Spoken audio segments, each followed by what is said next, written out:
오늘은 은행이 절대 먼저 알려주지 않는, 하지만 60세 이상이라면 반드시 알아야 할 금융정보를 공유하려고 합니다. 이 글을 끝까지 읽으시면 여러분의 소중한 자산을 필요할 때 바로 사용할 수 있는 방법, 가족에게 안전하게 물려줄 수 있는 비결, 그리고 은행이 숨기는 60세 이상만의 특별 혜택을 모두 알게 되실 겁니다. 저는 25년간 금융권에서 일하며 수많은 어르신들의 안타까운 사연을 직접 목격했습니다. 그 경험을 바탕으로 여러분의 노후를 더 안전하고 풍요롭게 만들 실용적인 정보를 전해드리겠습니다. 시작하기 전에 이 글이 도움이 되셨다면 구독과 좋아요를 눌러주세요. 여러분의 작은 응원이 더 많은 분들에게 이 소중한 정보를 전하는 데 큰 힘이 됩니다. 자, 이제 본격적으로 시작해볼까요? 은행에 돈을 맡겨놓으면 안전하다고, 필요할 때 꺼내 쓰면 되고 나중에 자식들에게 잘 물려줄 수 있다고 생각하시는 분들 많으시죠? 저도 처음엔 그렇게 생각했어요. 하지만 금융권에서 25년 넘게 일하며 수많은 어르신들의 사연을 접하다 보니 현실은 우리가 생각하는 것과 많이 다르다는 걸 알게 됐습니다. 지금 이 순간에도 대한민국 곳곳에서 평생 모은 돈을 본인도 가족도 쓰지 못해 눈물 흘리는 안타까운 일들이 일어나고 있어요. 왜 이런 일이 생기는 걸까요? 크게 세 가지 문제로 나눠볼게요. 하나씩 실제 사연을 통해 자세히 말씀드릴게요. 마음 아프지만 이 사연들을 통해 우리가 어떤 준비를 해야 할지 함께 고민해 보시면 좋을 것 같아요. 첫 번째 문제는 가장 급할 때 내 돈인데도 꺼내 쓸 수 없는 상황이에요. 김영희 할머니의 사연부터 들어볼게요. 영희 할머니는 70대 중반, 평생 검소하게 살며 자식들 키우고 3천만 원 넘는 돈을 어렵게 모으셨어요. 늘 이 돈은 내가 아플 때나 자식들 필요할 때 쓰려고 모은 거야라고 하셨죠. 그런데 어느 날 갑작스럽게 심장마비로 쓰러지셨어요. 병원에 실려간 할머니는 중환자실에서 의식이 없는 상태로 치료를 받고 계셨어요. 병원비가 하루하루 쌓여갔고 큰 수술을 해야 한다는 의사의 말에 가족들은 정신없는 와중에 돈을 마련해야 했어요. 할머니의 큰아들 민수 씨는 어머니 통장을 들고 은행으로 달려갔어요. 어머니가 위독하시니 병원비로 돈을 좀 찾아야겠어요. 라고 했죠. 그런데 은행 직원의 대답은 차가웠어요. 죄송합니다, 고객님. 본인 외에는 인출이 불가능합니다. 금융실명제 때문에 법적 대리인 지정이나 상속 절차를 밟으셔야 해요. 민수 씨는 당황했어요. 어머니 돈인데 지금 당장 수술비가 필요하다고요? 가족도 못 찾나요? 하지만 은행은 단호했어요. 결국 민수 씨는 급한 마음에 고금리 대출을 받아 병원비를 냈어요. 할머니는 다행히 수술 후 회복하셨지만 그 뒤로 쌓인 대출 이자 때문에 가족 모두가 힘들어했어요. 이 사연 단순히 불편한 문제가 아니에요. 생사가 달린 순간에 내 돈을 못 쓰는 건 정말 가슴 아픈 일이죠. 금융실명제와 개인정보보호법은 우리의 자산을 보호하기 위한 장치지만 이런 응급 상황에선 오히려 발목을 잡아요. 여러분 상상해 보세요. 평생 모은 돈이 통장에 있는데 정작 가장 필요할 때 한 푼도 못 쓴다면 얼마나 답답하시겠어요? 이런 일이 영희 할머니만의 이야기가 아니에요. 제가 금융권에서 일하며 비슷한 사연을 수십 번 들었어요. 또 다른 사연을 들어볼게요. 박철수 할아버지는 80세가 넘으시던 분이에요. 평소 건강하시던 분이 어느 날 뇌출혈로 쓰러지셨어요. 병원에 입원한 지 며칠 만에 수백만 원의 병원비가 청구됐고 딸 혜진 씨가 아버지 통장을 들고 은행에 갔죠. 혜진 씨는 아버지가 평소 내 돈은 다 너희를 위해 모은 거야라고 하셨던 말을 떠올리며 돈을 찾으려 했어요. 하지만 은행 창구에서 돌아온 대답은 똑같았어요. 본인 외에는 인출 불가라는 말뿐. 혜진 씨는 결국 친척들에게 돈을 빌려 병원비를 냈고 아버지가 깨어나실 때까지 몇 달을 불안 속에서 보냈어요. 다행히 철수 할아버지는 회복하셨지만 혜진 씨는 그때의 일을 떠올리며 이렇게 말씀하셨어요. 아버지 돈이 통장에 그대로 있는데 우리 가족은 빚을 지고 고생했어요. 그때 누가 이런 상황을 미리 알려줬다면 얼마나 좋았을까. 이런 사연들 듣다 보면 가슴이 먹먹해지죠? 내 돈인데 내가 아플 때, 가족이 급할 때 못 쓴다는 게 말이 되나요? 하지만 이게 지금 대한민국의 현실이에요. 금융제도가 복잡해서 우리가 미리 준비하지 않으면 이런 일이 누구에게나 닥칠 수 있어요. 두 번째 문제는 휴면계좌예요. 이건 어르신들께 특히 흔한 문제인데요. 평생 모은 돈이 통장에 잠들어 있어서 본인도 가족도 모르는 사이 사라질 뻔한 경우가 많아요. 이수진 할머니의 사연을 들어볼게요. 수진 할머니는 70대 초반 젊을 때부터 돈은 분산해서 관리해야 안전하다는 말을 믿고 여러 은행에 계좌를 만드셨어요. 한 은행에 생활비, 다른 은행에 비상금, 또 다른 은행에 자식들 결혼자금 이렇게 무려 7개의 통장을 관리하셨죠. 그런데 나이가 들면서 기억력이 예전 같지 않으시다 보니 몇 년 동안 손도 안 댄 통장이 생겼어요. 그러던 어느 날 손녀 지은이가 할머니 집에서 오래된 통장을 발견했어요.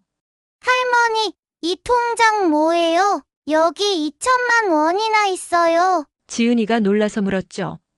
할머니는 깜짝 놀라셨어요.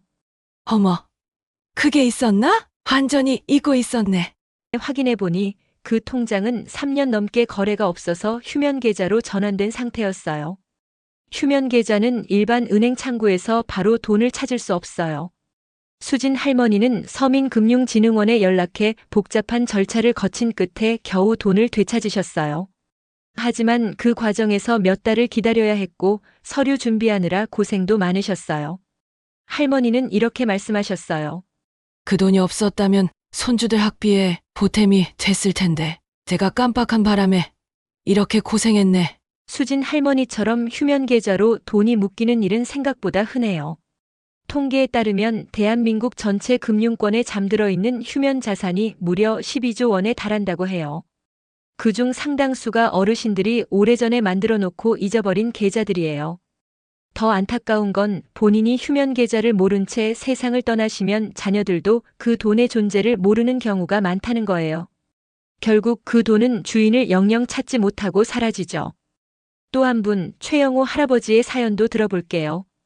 영호 할아버지는 80대 초반, 은퇴 후에도 소소하게 저축을 이어오셨어요.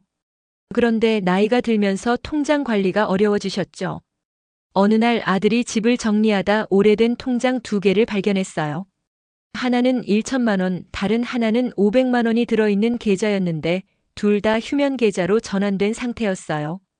아들은 아버지와 함께 은행에 갔지만 휴면 계좌는 창구에서 처리할 수 없다는 말만 들었어요.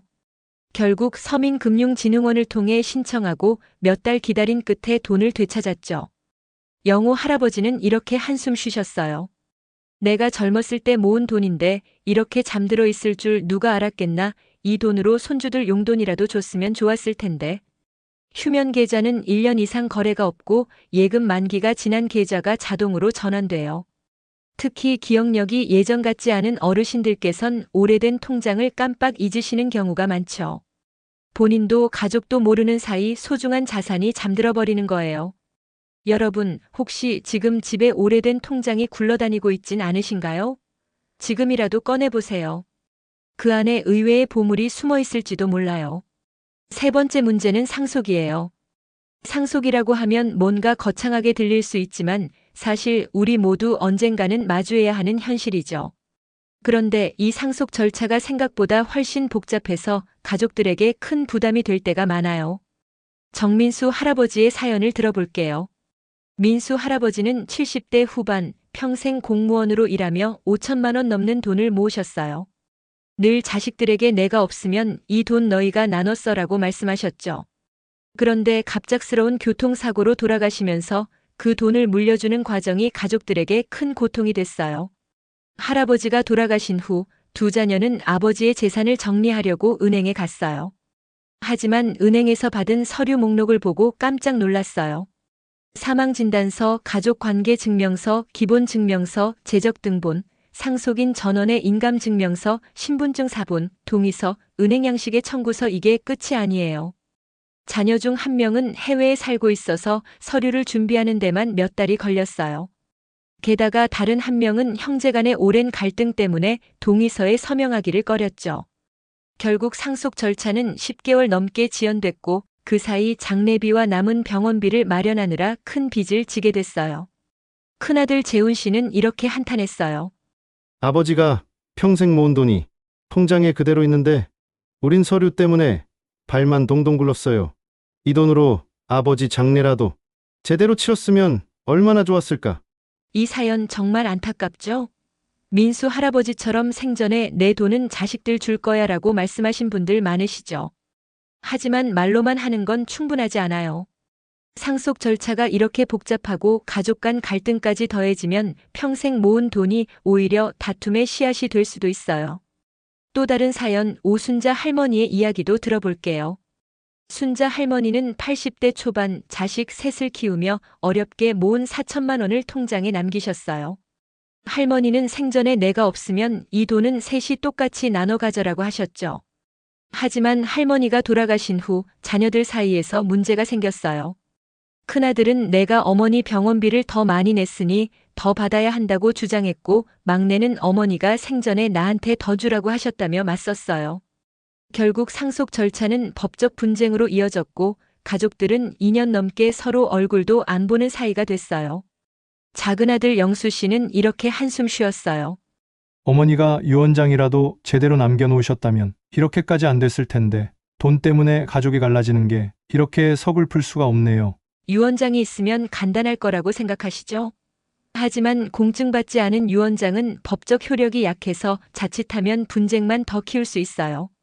상속 문제는 단순히 서류나 돈의 문제가 아니에요. 가족 간의 관계, 감정, 미래까지 얽힌 복잡한 문제죠. 미리 준비하지 않으면 내가 사랑하는 가족들에게 큰 짐을 남길 수 있어요. 이 사연들 듣다 보면 정말 가슴이 아프죠? 평생 열심히 일해서 모은 돈인데 정작 가장 필요할 때 쓰지 못한다니요. 하지만 여러분 너무 걱정하지 마세요. 이 문제들을 해결할 수 있는 방법이 있어요. 다음으로 이 안타까운 상황들을 막을 수 있는 실용적인 해결책들을 하나씩 자세히 알려드릴게요. 메모 준비하셨죠? 함께 내 돈을 지키고 가족에게 안전하게 물려주는 방법을 배워볼까요? 방금 들어본 안타까운 사연들 정말 마음이 무거우시죠? 평생 모은 돈이 통장에 있는데 정작 가장 필요할 때 쓰지 못한다니요. 하지만 걱정하지 마세요. 이런 문제를 해결할 수 있는 쉽고 확실한 방법이 있습니다. 오늘 첫 번째로 소개할 해결책은 바로 금융대리인 지정제도예요. 이 제도를 활용하면 응급 상황에서도 내 돈을 가족이 안전하게 사용할 수 있어요. 제가 25년 금융권 경험을 바탕으로 이 제도의 모든 것을 쉽고 자세히 알려드릴게요. 메모 준비되셨죠? 자, 함께 시작해 볼까요? 먼저 금융대리인 지정제도가 뭔지부터 간단히 설명드릴게요. 이건 쉽게 말해 내가 건강할 때 신뢰하는 가족이나 가까운 사람을 금융대리인으로 미리 등록해두는 제도예요. 그러면 나중에 내가 아프거나 의식이 없거나 거동이 불편할 때 그 사람이 나 대신 은행 업무를 처리할 수 있게 되는 거죠. 예를 들어 병원비를 내야 할 때나 생활비를 찾아야 할 때 대리인이 은행에 가서 돈을 꺼내거나 계좌를 관리할 수 있어요.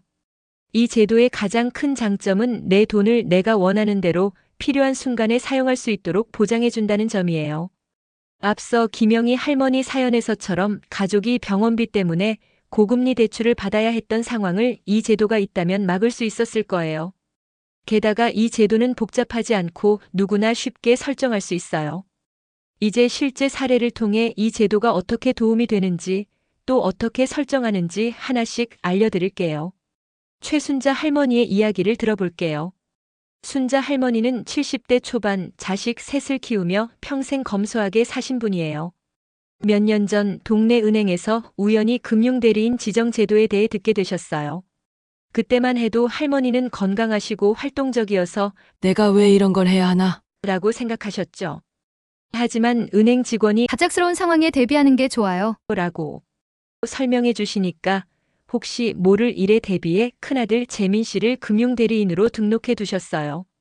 그러고 나서 2년 뒤 할머니가 갑작스럽게 뇌졸중으로 쓰러지셨어요. 중환자실에 입원하면서 병원비가 하루가 다르게 쌓여갔죠. 그때 재민 씨가 어머니의 통장을 들고 은행에 갔어요. 금융대리인으로 등록되어 있었기 때문에 병원비와 입원비를 바로 인출할 수 있었어요. 덕분에 가족들은 대출이나 빚 없이 어머니 치료에만 집중할 수 있었죠. 순자 할머니는 몇 달 뒤 기적적으로 회복하셨고 나중에 이 이야기를 하시면서 이렇게 말씀하셨어요.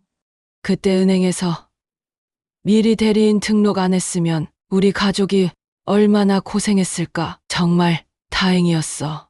순자 할머니 사연을 보면 이 제도가 얼마나 큰 도움이 되는지 실감 나시죠? 건강할 때 미리 준비해둔 작은 결정이 나중에 가족 모두를 구할 수 있어요. 자, 그럼 금융대리인이 정확히 뭘 할 수 있는지, 그리고 어떤 점을 주의해야 하는지 더 자세히 알아볼까요? 금융대리인을 지정하면 대리인이 내 계좌에서 할 수 있는 일들이 몇 가지 정해져 있어요. 은행마다 조금씩 다를 수 있지만 보통 이런 일들을 할 수 있죠. 내 통장에 돈이 얼마나 있는지, 어떤 거래가 있었는지 확인할 수 있어요. 일정 금액 내 인출, 예를 들어 병원비나 생활비처럼 꼭 필요한 돈을 꺼낼 수 있어요. 단, 은행마다 인출 한도가 있어서 큰 금액은 제한될 수 있죠. 전기세, 수도세, 병원비, 요양원 비용 같은 필수 지출을 대신 처리할 수 있어요. 하지만 중요한 점이 있어요. 금융대리인은 내 계좌를 마음대로 다 쓸 수 있는 게 아니에요. 예를 들어 계좌를 해지하거나 큰 금액을 다른 계좌로 이체하는 건 불가능해요.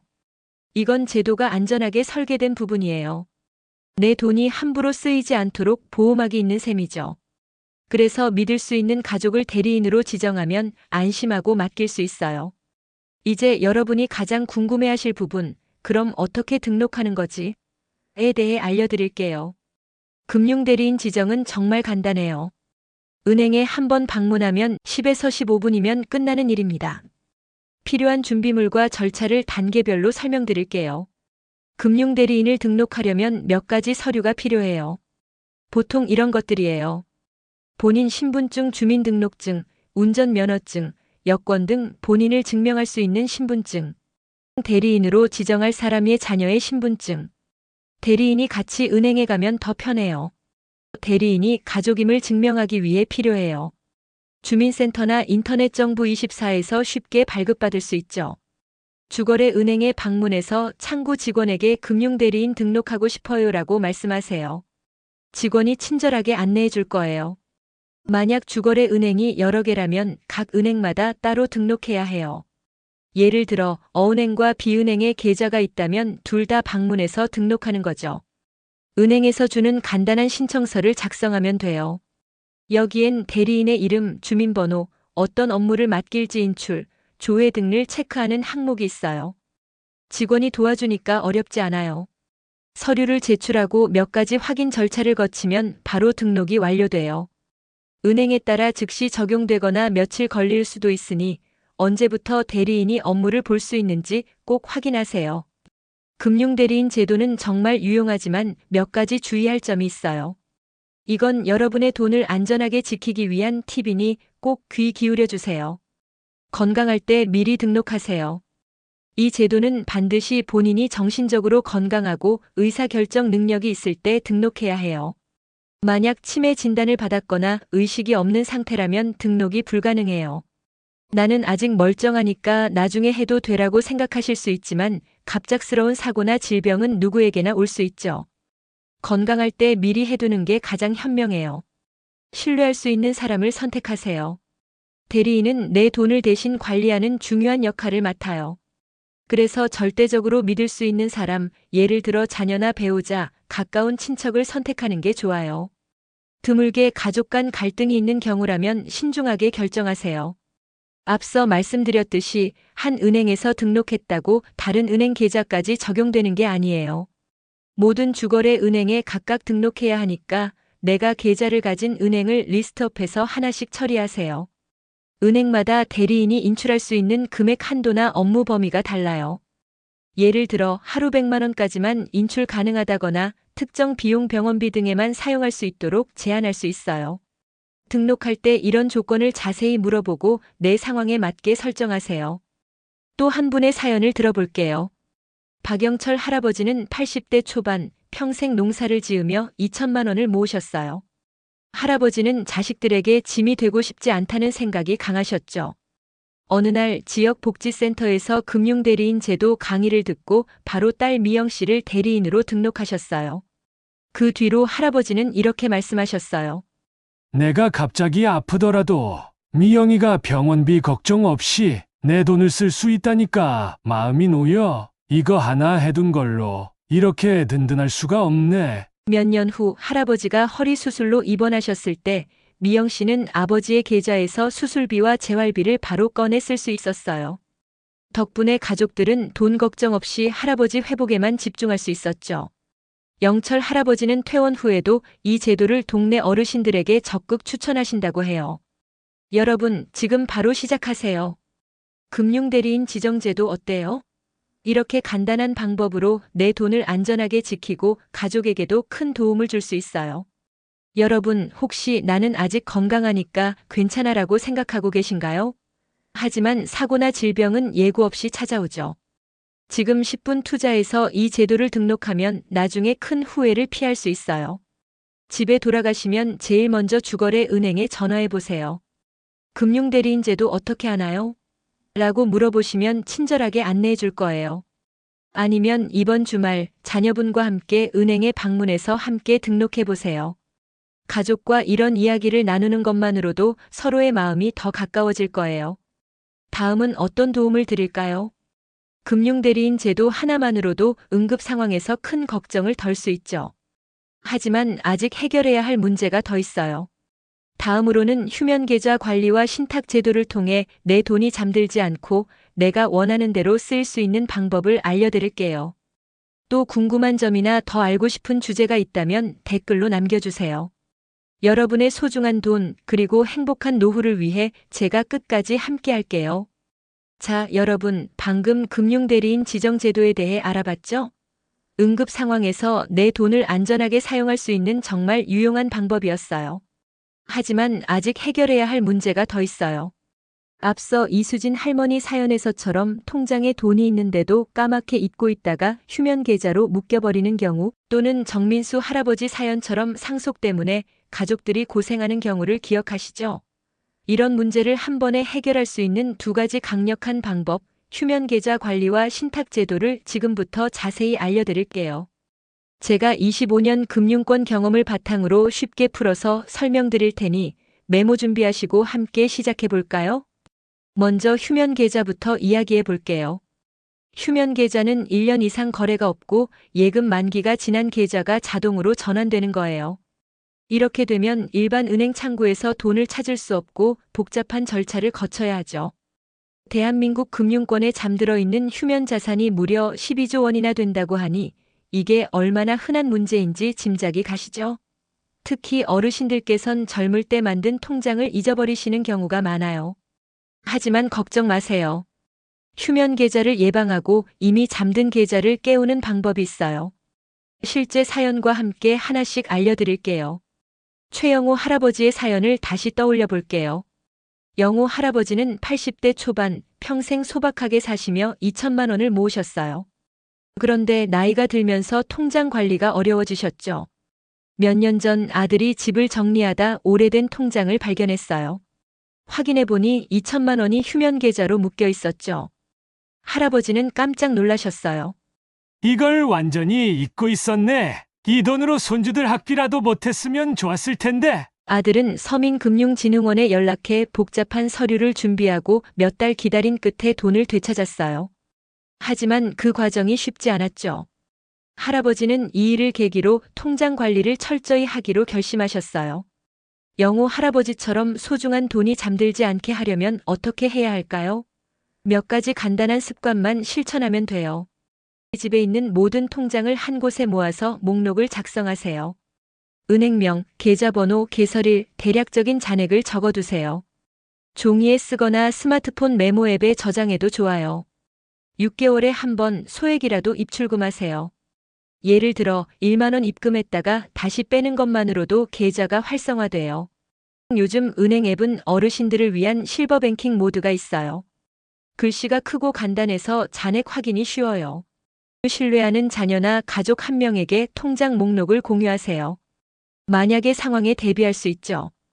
박정자 할머니의 사례를 들어볼게요. 정자 할머니는 70대 중반 통장이 5개나 있었는데 어디에 얼마가 있는지 헷갈리셨어요. 손자의 도움으로 실버뱅킹 앱을 설치하고 모든 통장을 정리했어요. 이제 매달 첫째 주에 앱으로 잔액을 확인하시고 소액 입출금을 하세요. 할머니는 이렇게 말씀하셨어요. 처음엔 앱이 어렵게 느껴졌는데 손자가 큰 글씨로 설정해 주니까 금방 익숙해졌어. 이제 내 돈이 어디 있는지 매일 확인하는 게 습관이 됐지. 마음이 든든해. 이미 휴면 계좌가 됐다면, 혹시 이미 휴면 계좌가 있다면 걱정하지 마세요. 찾는 방법도 있어요. 은행연합회에서 운영하는 이 서비스로 본인 명의 모든 계좌를 한 번에 조회할 수 있어요. 인터넷이나 은행 앱에서 신청 가능해요. 서민금융진흥원 전화 1397나 홈페이지를 통해 휴면 계좌를 조회하고 돈을 되찾을 수 있어요. 신분증과 기본 서류만 준비하면 돼요. 이숙자 할머니는 내 계좌 한눈에 서비스로 잊고 있던 1,500만 원을 찾으셨어요. 그 돈으로 손주들 학비를 지원하고 남은 돈은 정기예금에 넣으셨죠. 할머니는 웃으며 이렇게 말씀하셨어요. 이 돈이 그냥 사라질 뻔했네. 이렇게 쉽게 찾을 수 있는 줄 알았으면 진작 했을 텐데. 이제 두 번째 해결책, 신탁 제도에 대해 알아볼게요. 신탁? 그건 부자들만 하는 거 아니야? 라고 생각하실 수 있어요. 저도 처음엔 그렇게 생각했어요. 하지만 요즘은 300만 원부터 가능한 소액 신탁 상품이 많아서 누구나 쉽게 시작할 수 있어요. 신탁은 쉽게 말해 내 돈을 어떻게 사용할지, 누가 받을지 미리 약속해두는 계약이에요. 이걸 설정해두면 내가 아프거나 세상을 떠난 후에도 돈이 내가 원하는 대로 쓰이게 할 수 있죠. 신탁의 가장 큰 장점은 내 돈의 용도와 사용 방법을 미리 정할 수 있다는 거예요. 예를 들어, 내가 치매에 걸리면 이 돈으로 요양원 비용을 내줘. 매달 50만 원씩만 생활비로 줘. 내가 세상을 떠나면 이 돈은 자녀들에게 50대 50으로 나눠줘. 이런 조건을 정할 수 있어요. 이렇게 하면 응급 상황에서도 돈이 필요한 곳에 바로 쓰이고 상속 문제로 가족이 다투는 일도 줄어들죠. 이정희 할머니의 사연을 들어볼게요. 정희 할머니는 70대 후반 3천만 원을 모으셨어요. 자식들에게 부담 주고 싶지 않아 신탁을 설정하기로 하셨죠. 은행 상담을 통해 이런 조건을 정하셨어요. 내가 병원에 입원하면 진단서 제출 후 의료비로 사용. 평소엔 매달 30만 원씩 생활비로 인출. 1년 뒤 할머니가 큰 병으로 입원하셨을 때 신탁 계좌에서 의료비가 바로 지급됐어요. 덕분에 자녀들은 돈 걱정 없이 어머니 치료에 집중할 수 있었죠.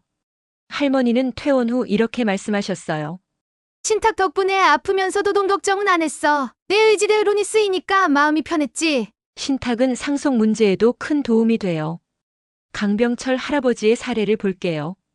병철 할아버지는 두 아들이 서로 사이가 좋지 않은 걸 걱정하셨어요. 그래서 신탁을 통해 상속 계획을 세우셨죠. 조건은 이랬어요.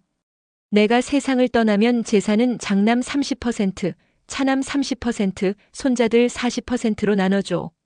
이렇게 명확히 정해두니까 할아버지가 돌아가신 후에도 아들들이 다투지 않았어요.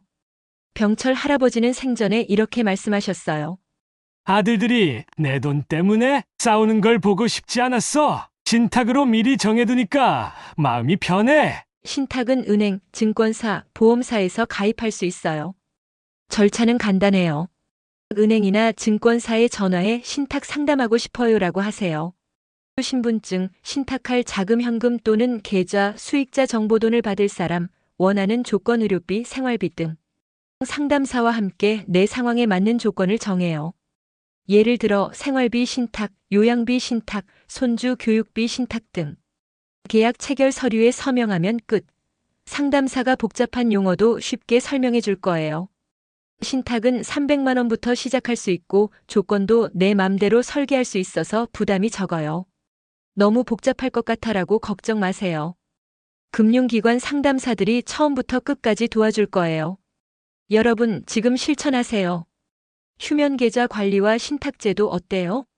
이 두 가지만 잘 활용하면 내 돈이 잠들 일도 가족이 고생할 일도 없어요. 여러분, 지금 집에 오래된 통장이 있다면 오늘 저녁이라도 꺼내서 목록을 정리해 보세요.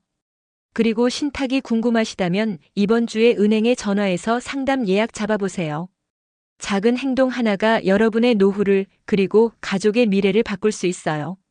다음으로는 60세 이상 전용 금융 혜택과 간편 통장 정리법을 알려드릴게요. 은행이 절대 먼저 말 안 해주는 혜택들, 그리고 복잡한 통장을 깔끔하게 정리하는 비법까지. 궁금한 점 있으시면 댓글로 남겨주세요. 여러분의 소중한 돈 제가 끝까지 지켜드릴게요. 60세 이상 어르신들은 은행에서 다양한 우대 혜택을 받을 수 있습니다. 하지만 자동 적용되지 않으니 직접 문의해야 합니다. 강명자 할머니 70대 초반은 30년간 수수료를 내다 복지센터 강의로 60세 이상 혜택을 알게 됐습니다. ATM 이체 수수료 면제로 매년 15만 원 절약. 주요 혜택. ATM 수수료 면제. 타행 ATM도 무료. 타행 이체 수수료 면제. 월 몇 회 무료. 환전 수수료 우대. 30에서 50% 할인. 창구 우선 처리. 대기 시간 단축. 우대 금리. 예금 적금 0.1에서 0.3% 추가. 실버 전용 상품. 유리한 조건의 금융 상품. 임종수 할아버지 70대 후반은 새 은행을 방문해 혜택을 확인. 매년 15만 원 절약. 당당히 물어보라고 조언. 혜택 챙기는 팁. 6개월마다 혜택 확인. 주거래 은행 활용. 자녀와 함께 문의. 간편 통장 정리법. 통장이 많으면 관리 어렵고 휴면 계좌 위험이 큽니다. 간단한 정리법으로 금융 생활을 단순화하세요. 정순옥 할머니 70대 중반은 12개 통장을 딸과 정리해 3개로 줄였습니다. 이제 안심이에요. 통장 모으기. 집안 모든 통장 수집. 목록표 작성. 은행명, 계좌번호, 잔액 기록. 통장 줄이기. 2-3개만 남기고 합치기. 비밀번호 통일. 쉬우면서 안전한 비밀번호로. 가족 공유. 신뢰하는 가족과 정보 공유. 김영수 할아버지 70대 후반은 통장을 생활비, 비상금, 여유자금으로 나눠 관리. 돈 용도가 명확해지니 편해졌어. 실버뱅킹 앱. 큰 글씨로 쉬운 사용. 내 계좌 한눈에. 모든 계좌 한 번에 확인. 이옥순 할머니는 앱으로 잔액 확인. 스마트폰이 재밌어. 60세 이상 혜택과 통장 정리로 돈을 아끼고 금융을 간단히. 지금 은행에 혜택 문의하고 통장 정리 시작하세요. 오늘 우리는 금융대리인 지정, 휴면 계좌 관리, 신탁제도, 60세 이상 혜택, 통장 정리법을 배웠습니다. 이 방법들은 노후를 안전하고 풍요롭게 만듭니다. 정보는 실천해야 빛납니다. 오늘 한 가지라도 시작하세요. 통장 목록 정리.